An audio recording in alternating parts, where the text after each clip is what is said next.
오늘 이 시간 하나님께서 우리 주신 말씀은 사도행전 11장 24절에서 26절까지 말씀입니다. 신약성경 207페이지 말씀, 사도행전 11장 24절에서 26절까지 말씀 우리가 함께 읽도록 하겠습니다. 시작. 바나바는 착한 사람이요 성령과 믿음이 충만한 사람이라. 이에 큰 무리가 주께 더하여 치더라.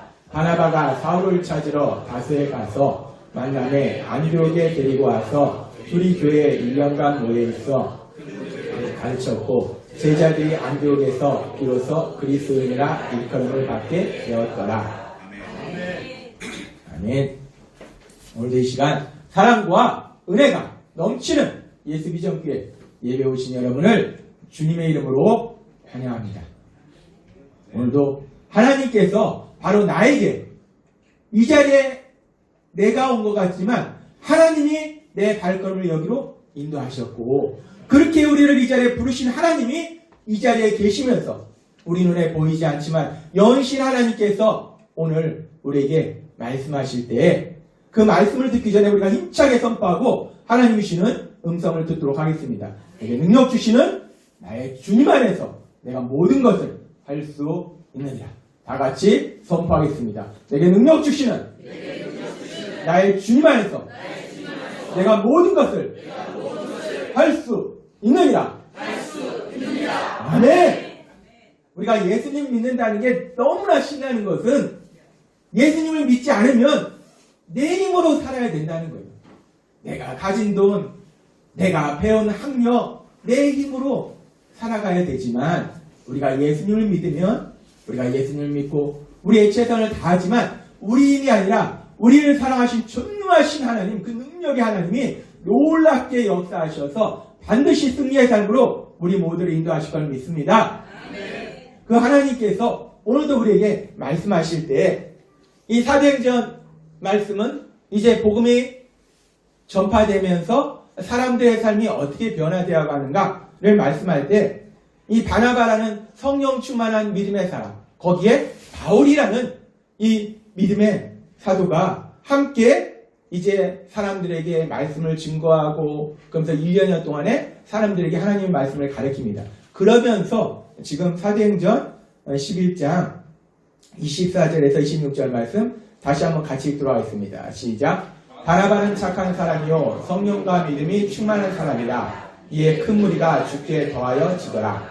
바나바가 사울을 찾으러 다소에 가서 만남에 안디옥에 데리고 와서 둘이 교회에 1년간 모여있어 큰 무리를 가르쳤고 제자들이 안디옥에서 비로소 그리스도인이라 일컬음을 받게 되었더라. 아멘.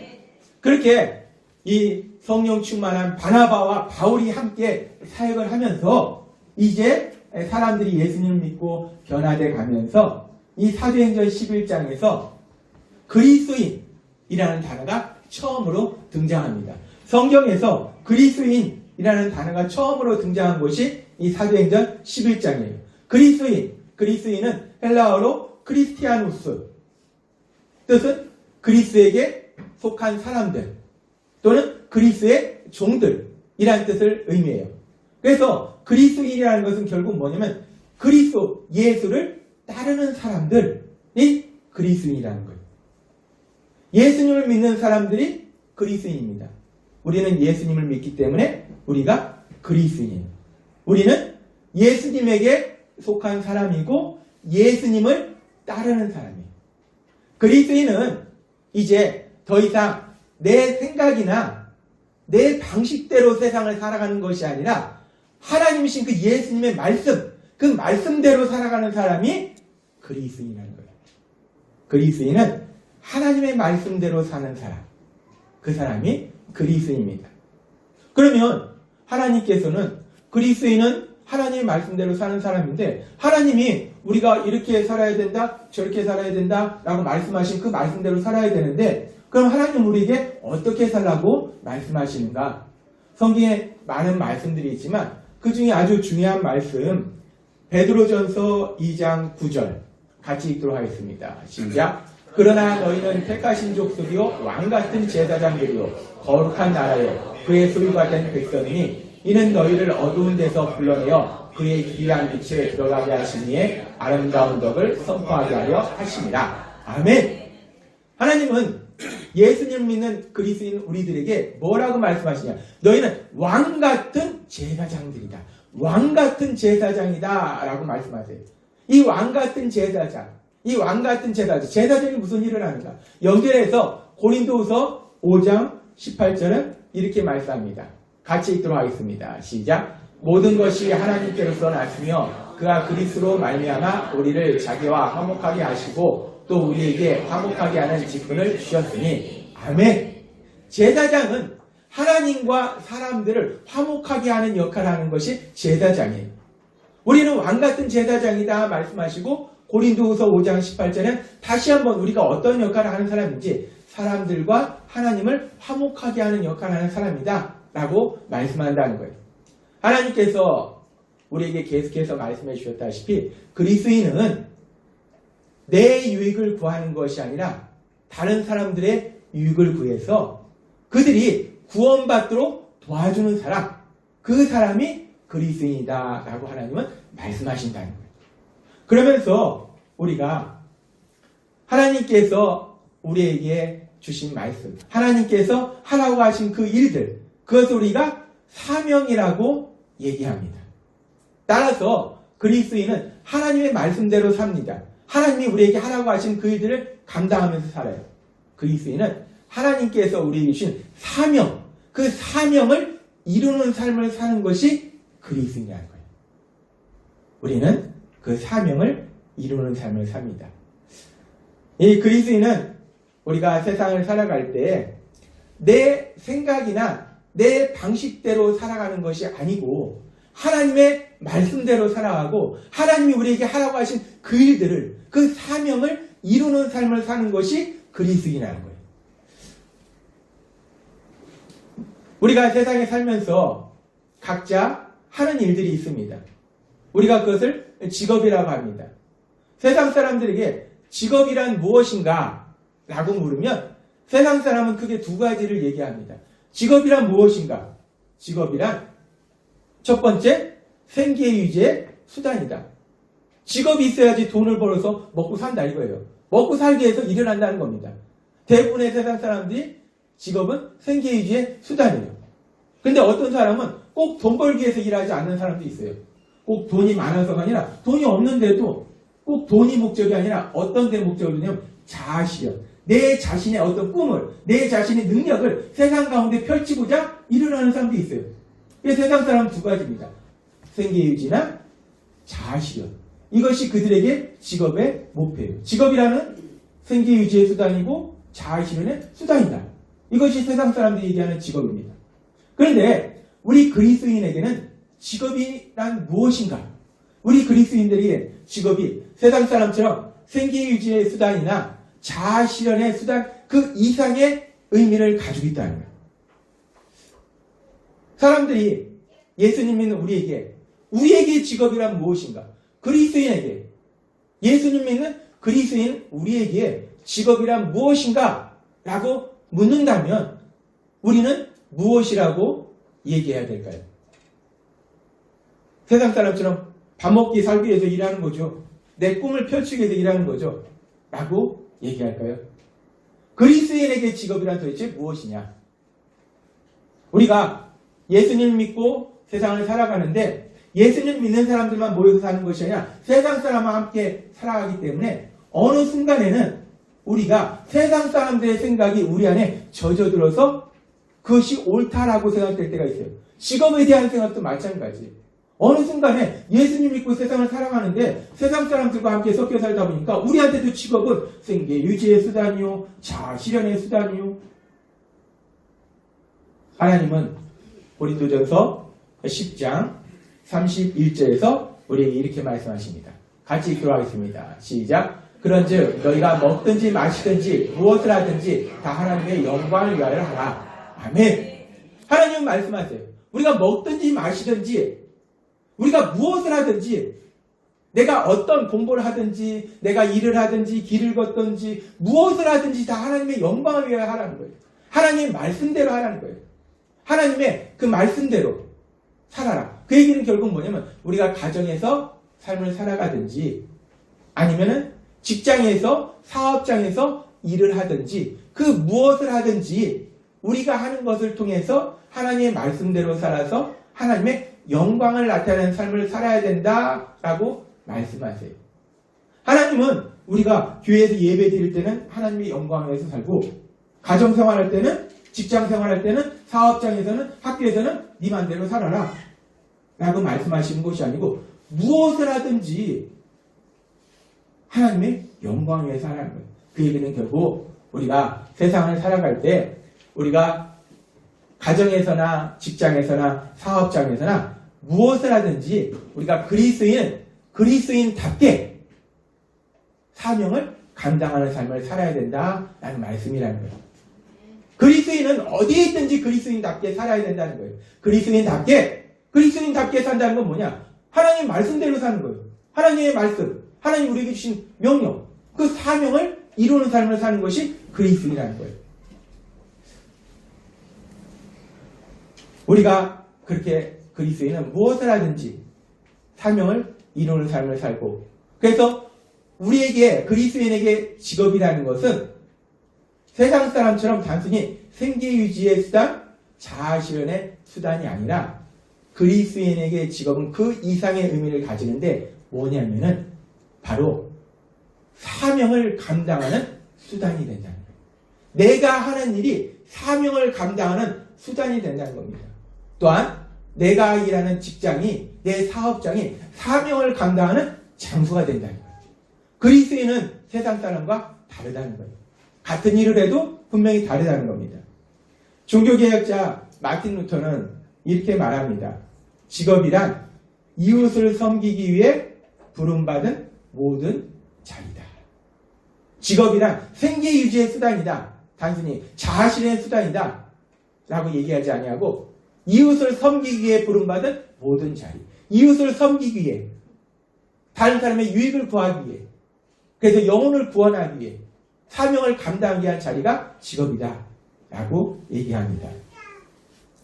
세상 사람들에게는 단순히 생계유지의 수단이나 자아실현의 수단이지만 그리스도인에게 직업은 그런 차원이 아니라 우리도 물론 직업을 통해서 생계도 유지하고 자아도 실현하겠지만 그보다 더 큰 것이 있는데 그것은 뭐냐면 하나님이 주신 그 사명, 나에게 주신 은사와 재능, 능력을 가지고 하나님이 주신 그 사명, 그 사명을 감당하는 거, 그 도구가 내 직업이라는 거예요. 그리스도인이 그리스도인답게 직업을 통해서 사명을 감당해야 된다라고 하나님은 우리에게 말씀하신다는 겁니다. 사진 하나 보도록 하겠습니다. 혹시 이 사진에 나오는 인물이 누군지 아시나요? 그 다음 사진 보겠습니다. 아주 유명한 사람들입니다.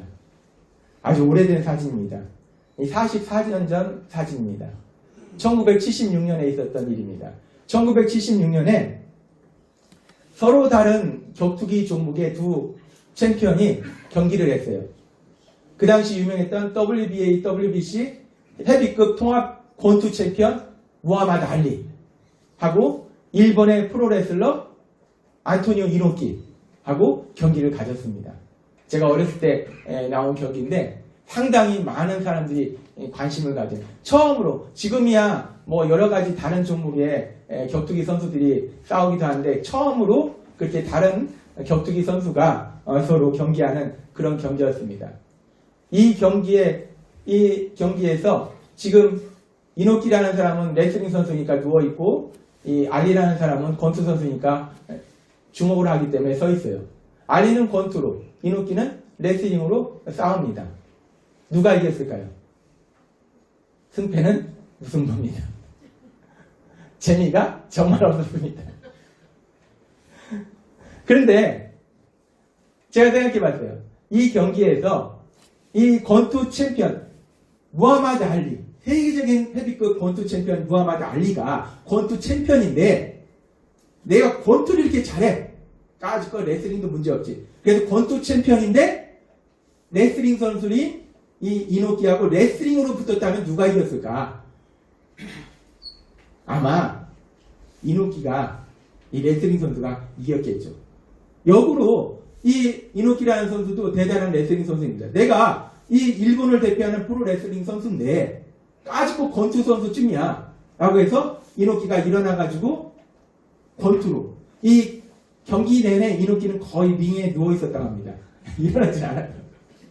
일어나서 권투로 이노키가 한번 나랑 붙어보자 라고 이 권투 세계 챔피언 알리하고 권투로 붙었다면 어떻게 됐을까? 당연히 이 이노키가 패배했을 거예요. 권투 선수는 권투로 싸워야지 승리할 수 있고 이 레슬링 선수는 레슬링으로 싸워야지 승리할 수 있어요. 아무리 자기가 권투 챔피언일지라도 자기가 하지 않은 다른 종목 레슬링으로 싸울 수 없고 아무리 자기가 프로 레슬러 챔피언이라 할지라도 자기 종목이 아닌 권투로 싸워서 승리할 수 없다는 거예요. 권투 선수는 권투 선수답게 싸워야지 승리할 수 있고 레슬링 선수는 레슬링 선수답게 싸워야지 승리할 수 있다는 거예요. 왜 뜬금없이 사명 얘기를 하다가 이 권투 선수와 이 레슬링 선수 이야기를 하는가? 제가 말씀을 준비하는데 아주 예전에 있었던 이 경기가 생각이 났어요. 권투 선수는 권투 선수답게 싸워야지 이길 수 있는 것이고 레슬링 선수는 레슬링 선수답게 싸워야지 이길 수 있다는 거예요. 그러면 이제 예수님을 믿는 그리스도인 우리들과 세상 사람들과 이 세상을 함께 살아갈 때 우리가 어떻게 살아가야 되는가? 우리 그리스도인은 그리스도인답게 살아야지 우리가 승리할 수 있다는 겁니다. 그리스도인이 세상 사람처럼 내 유익만 구하는 삶을 살면 그리스도인은 다른 사람의 유익을 구해서 그들을 구원으로 가도록 도와주는 삶을 살아야 되는데 사명을 감당하는 삶을 살아야 되는데 그것이 그리스도인다운 삶인데 그렇게 살지 않고 내 유익만 구하는 삶을 살면 알리가 권투 선수가 레슬링으로 싸운 것 같고 레슬링 선수가 권투 선수와 권투로 싸운 것 같고 결국 이길 수 없다는 거예요. 패배할 수밖에 없다는 거예요. 우리가 그리스도인은 그리스도인답게 사명을 이루는 삶 그런 삶을 살 때 우리가 승리할 수 있다라고 하나님은 오늘 우리에게 다시 한번 말씀하신다는 거예요. 그리스도인이 그리스도인답게 살아야지 하나님 주신 승리를 체험할 수 있고 하나님의 영광을 나타내는 삶을 살 수 있다는 겁니다. 누가복음 16장에 보면은 예수님께서 불의한 청지기에 대한 말씀을 하세요. 이 말씀을 우리가 여기에 나오는 이 주인공은 옳은 사람이 아니에요. 좋은 사람이 아니에요. 선한 사람이 아닙니다. 그런데 이 말씀을 통해서 우리에게 주시는 교훈이 있어요. 이 불의한 청지기에 대한 말씀 속에서 누가복음 16장 8절은 이렇게 말씀합니다. 같이 읽도록 하겠습니다. 시작. 주인이 이 옳지 않은 청지기가 이를 지혜 있게 하였으므로 칭찬하였으니 이 세대의 아들들이 자기 시대에 있어서는 빛의 아들들보다 더 지혜로움이냐. 아멘. 지금 이 말씀이 우리에게 주시는 의미가 아주 큽니다. 여기서 이 세대의 아들들이라는 말씀은 예수님을 믿지 않는 세상의 사람들을 의미해요. 빛의 아들들이라는 것은 예수님을 믿는 그리스도인을 의미해요. 지금 이 말씀에서 보면은 세상에서는 세상 사람들이 자기 일을 처리하는 데 있어서 그리스도인보다 훨씬 지혜롭다는 거예요. 세상에서는 예수님 믿지 않는 그리스도인이 아닌 세상 사람들이 훨씬 지혜롭습니다. 쉽게 얘기해서 세상적인 능력이 뛰어나다는 거예요. 우리가 굳이 통계를 안 보더라도 우리나라를 보세요. 누가 제일 돈이 많습니까? 돈 많은 순위를 쭉 세워놨을 때, 권력 순위를 쭉 세워놨을 때 그리스도인인가요? 세상 사람인가요? 세상 사람이 더 뛰어나다는 거예요. 지금 누가복음 16장 8절의 말씀은 그 부분을 우리에게 말씀하고 있어요. 세상에서는요, 세상 사람이 더 뛰어나다는 겁니다. 요한일서 5장 19절은 이렇게 말씀합니다. 함께 읽도록 하겠습니다. 시작. 또 아는 것은 우리는 하나님께 속하고 온 세상 악한 자 안에 처한 것이며. 아멘. 이 악한 자라는 건 사단이고 세상은 그 사단의 그 유혹에 세력에 지배를 받는다는 거예요. 그 사단의 세력에 지배를 받는 이 악한 세상 속에서 세상 사람들과 함께 살아갈 때에 우리가 세상 사람들이 더 예수님을 믿는 우리보다 세상적인 부분에서 더 지혜롭다는 거예요. 따라서 그리스인답게 살지 않고 세상 사람처럼 살아가면은 도저히 세상 사람을 이길 수 없다는 겁니다. 그리스인답게 살아야지 세상 사람의 방식대로 따라가서 못 이깁니다. 세상 사람이 더 지혜로워요. 그리고 더군다나 세상 사람은 수단과 방법을 가리지 않습니다. 하나님은 오늘 우리에게 분명한 걸 말씀하시는 거예요. 세상식으로 살아서 그리스인이 된 이상 세상식으로 살아서 승리할 수 없다는 거예요. 그리스인은 그리스인답게 살 때 승리할 수 있다는 겁니다. 지금 하나님께서 우리에게 주신 말씀처럼 우리가 그리스인답게 살아야지 승리하는데, 그러면 우리가 어떻게 세상 속에서 승리할 수 있는가? 하나님은 이 부분도 우리에게 명확하게 말씀하십니다. 우리는 그리스인으로 살아가면서 어떻게 승리할 수 있는가? 사단의 유혹에 그 세상에 어떻게 승리하는 삶을 살 수 있는가? 요한일서 5장 4절은 그 비밀을 우리에게 말씀하십니다. 같이 읽도록 하겠습니다. 시작. 무릇 하나님께로부터 난 자마다 세상을 이기는가? 세상을 이기는 승리는 이것이니 우리의 믿음인가? 아멘. 우리가 세상을 이길 수 있는 방법은 우리가 공부를 많이 해서 은행에서 빚을 많이 얻어서 막 헬스장 가서 막 힘을 길러서 아니고 믿음이라는 것. 그리스도인들이 세상을 이길 수 있는 방법은 믿음이다 라고 말씀하는 거예요. 예수님을 믿는 믿음, 그 예수님을 믿는 믿음이 세상을 승리할 수 있는 비결이라고 하나님 우리에게 말씀하신다는 거예요. 예수님을 믿는 믿음이라는 건 뭔가? 우리가 예수님을 믿으면 결국 우리가 하나님의 그 말씀대로 살아갑니다. 우리가 그리스도인답게 살아간다는 거예요. 우리가 세상에서 승리할 수 있는 것은 그리스도인답게 사명을 감당하는 삶을 살아갈 때, 특별히 우리가 하는 일을 통해서 단순히 세상 사람처럼 내 유익을 구하려고 하면요,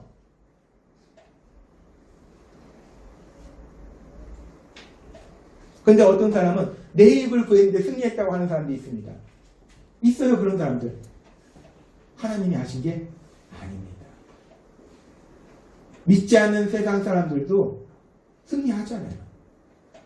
믿음의 사람은요, 하나님의 말씀대로 나아갈 때 하나님이 역사하시지, 하나님의 말씀대로 가지 않는데 하나님이 그 사람의 삶 속에 승리를 주실 수 없다는 겁니다. 우리가 믿음으로 그리스도인답게 사명을 감당하는 삶을 살 때, 특별히 하나님께서 계속해서 우리에게 주시는 말씀처럼 우리가 하는 일, 우리의 직업을 통해서 우리의 직장이나 사업장 속에서 사명을 감당하는 삶을 살 때 하나님께서 우리에게 승리 주실 걸 믿습니다. 제 작은아버지가 사업을 하셨어요. 나름 잘하셨어요. 그래서 꽤 돈을 많이 버셨어요. 근데 돈은 많이 버셨는데 저희 작은아버지가 저희 부모님보다 돈은 많은데 인생은 별로 행복하지는 않았어요. 저희 집이 훨씬 돈은 적은데 행복해요. 우리는 예수님 믿고 우리 작은아버지 가정은 아직 예수님을 믿지 않아요. 제가 계속 기도 제목입니다. 어찌됐든 작은아버지가 사업을 하면서 돈을 꽤 많이 버셨는데 작은아버지니까 조카인 저를 사랑하시잖아요. 근데 이제 명절에 만나면 작은아버지가 제가 대학생 때인가 저를 사랑하셔서 하신 말씀이 있어요. 남자는 술을 먹어야 돼. 남자는 술을 먹을 줄 알아야 돼. 라고 저한테 말씀하시면서 술을 주셨어요. 근데 제가 예수님을 늦게 믿었는데 불구하고 그렇게 술을 좋아하지는 않았어요. 별로 안 좋아했어요. 아마도 작은아버지의 인생 체험을 통해서 그 사업을 하면서 술이라는 것이 사업에 많은 도움이 되지 않았는가. 그래서 그 체험을 통해서 조카를 사랑하니까 저한테 그런 말씀을 하신 것 같아요. 사람들은 다양한 이유로 술을 마십니다. 사업상의 이유로, 아니면 뭐 직장 동료 간에, 아니면 또 친분을 다지기 위해서 여러 가지 이유들로 술을 마시는데, 그런데 그 술을 마시는 그 중심을 보면은 그 모든 것 속에는 내 유익을 구하고자 하는 마음이 있다는 겁니다. 이 사업하는 사람들이 왜 술을 마실까? 거래처 사람들하고 왜 술을 마실까? 제가 사업을 안 해봤고 거래처 사람들하고 술은 안 마셔봐서 정확하게 체험은 아니지만 주님이 저한테 주시는 지혜를 봤을 때는 술을 마시면 사람들이 이 의식이 명확해지지 않습니다. 마음이 풀어져요. 그러면 어떤 계약을 하는데도 맨정신에서 하면 정확하게 막 따지는데 술을 잔뜩 먹고 봐봐 이거 이게 좋잖아. 그래? 좋은 거 같네? 그러니까 같이 술을 마시다 보면은 이런저런 얘기도 하고 경계심도 허물어지고 뭔가 친한 사람이 된 것 같고 이성도 좀 마비되고 내가 이 사업을 하는데 유리하다는 거예요. 술을 통해서 내 사업이 유리해진다는 거예요. 그러니까 작은아버지가 사업을 하면서 그런 걸 많이 체험을 했기 때문에 그런데 내가 먼저 술 취해서 해롱해롱하면 안 되잖아요. 그러니까 남자가 술을 먹을 줄 알아야 된다? 라고 작은아버지가 저한테 말씀하신 것 같아요. 세상은 그렇습니다. 근데 술만 마시니까 우리가 알다시피 술을 마시고 그 다음에 또 세상 사람들이 좋아하는 많은 것들도 또 제공을 하잖아요. 세상 사람들은 세상 사람들의 방식대로 그렇게 나아가요.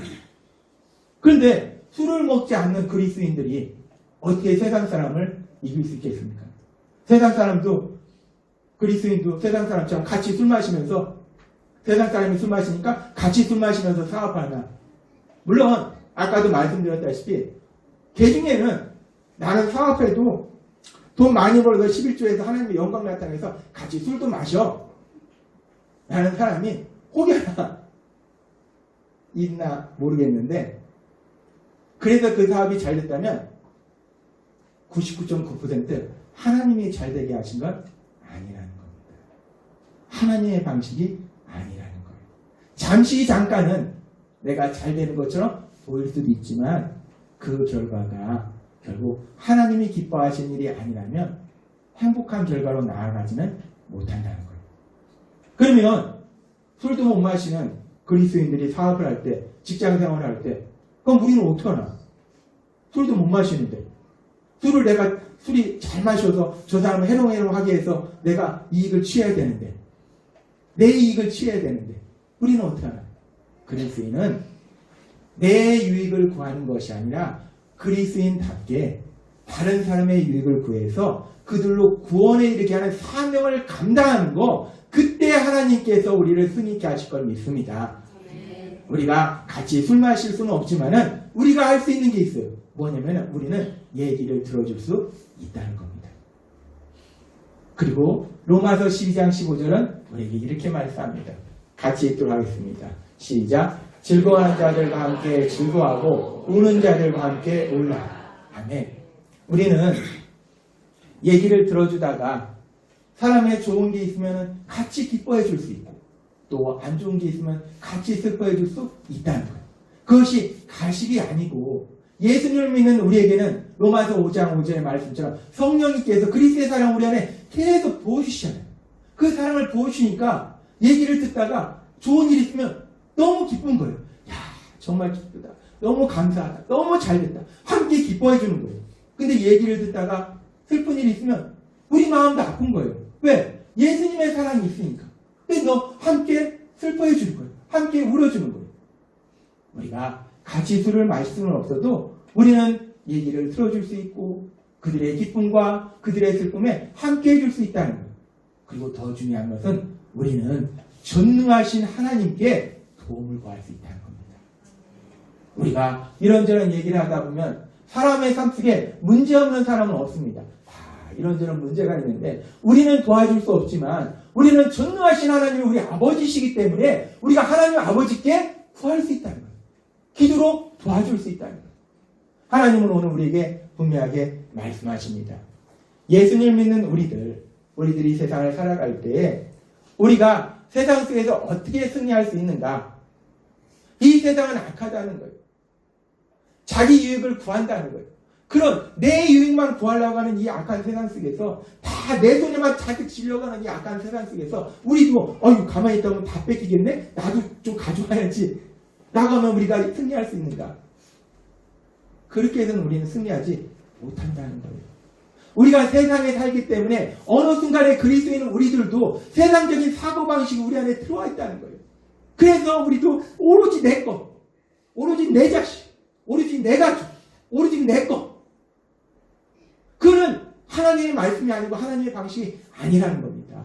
그리스도인은 그리스도인답게 하나님께서 우리에게 주신 그 사명, 내 이익을 구하지 아니하고 다른 사람의 이익을 구하여 그들로 구원에 이르게 하는 그 사명을 감당할 때 전능하신 하나님께서 우리 모두에게 놀라운 승리를 줄 걸 믿습니다. 아멘. 하나님께서 작년에는 우리에게 삶의 변화에 대해서 말씀하시고 제자훈련을 통해서 우리에게 구원의 분명한 확신이 서게 하시고 2020년이 되면서 계속 우리에게 사명을 강조하세요. 왜 하나님이 사명을 강조하실까? 제 마음에 주시는 그 생각이 하나님의 생각이신 것 같아요. 저는 여러분들이 직장에서나 사업장에서나 승리하기를 소망합니다. 정말 직장에서는 더 높은 자리에 올라가고 사업을 하면은 사업이 더 커지고 그래서 그 모든 걸 통해서 하나님의 크신 영광이 여러분의 삶 속에 나타났으면 좋겠어요. 그런데 이 마음이 제 마음이 아니라 제 안에 계신 성령 하나님의 마음이실 거예요. 그래서 하나님이 우리에게 말씀하신 거예요. 우리가 그렇게 직장에서도 사업장에서도 학교에서도 승리하기 위해서는 그리스도인이 그리스도인답게 살아야지 그리스도인이 세상 방식으로 살아서는 승리할 수 없다는 거예요. 그래서 하나님 우리에게 분명하게 말씀한다는 겁니다. 그리스도인은 그리스도인답게 내 유익을 구하는 것이 아니라 다른 사람의 유익을 구하고 그들을 구원의 길로 인도할 때 승리는 우리가 이루는 것이 아니라 이 땅을 창조하시고 죽은 자를 살리신 전능하신 하나님 능력을 역사하셔서 여러분의 삶 속에 놀라운 승리가 이루어질 걸 믿습니다. 그래야지 우리가 간증이 되잖아요. 내가 사업을 하는데 말이야 세상 사람처럼 내 이익을 구하는 것이 아니라 어떻게 하면 사람들을 행복하게 할까? 내가 내 일을 하면서 직장에서 내 일을 하면서 내가 승진의 목표가 아니라 내 일을 통해서 어떻게 하면 사람들한테 유익이 될까? 나는 이렇게 일했는데 그러다 보니까 내가 이렇게 승진하고 그러다 보니까 내 사업이 이렇게 커졌더라. 하나님이 이렇게 하셨더라. 그래야지 간증이 되지. 내가 어떻게 하면 승진할까 연구하고 그래서 저 상사가 뭘 좋아할까 막 궁리해서 새벽기도 갔더니 그 상사는 사과를 좋아한다. 그래서 사과 갖다 주고 배를 좋아한다. 배 갖다 주고 그래서 내가 승진했잖아. 여러분이 들으시기에 이게 간증이 되나요? 아니라는 겁니다. 하나님이 여러분들이 세상 속에서 승리하기를 원하신다는 거예요. 아마 여러분보다 더 간절히 하나님은 그것을 원하실 겁니다. 왜? 여러분을 통해서 하나님의 영광이 이 땅 가운데 나타나기를 하나님은 기뻐하신다는 거예요. 하나님은 오늘 우리에게 분명하게 말씀하십니다. 그리스도인이면 그리스도인답게 사명을 감당하는 삶을 통해서 승리하시는 여러분이 되시기를 바랍니다.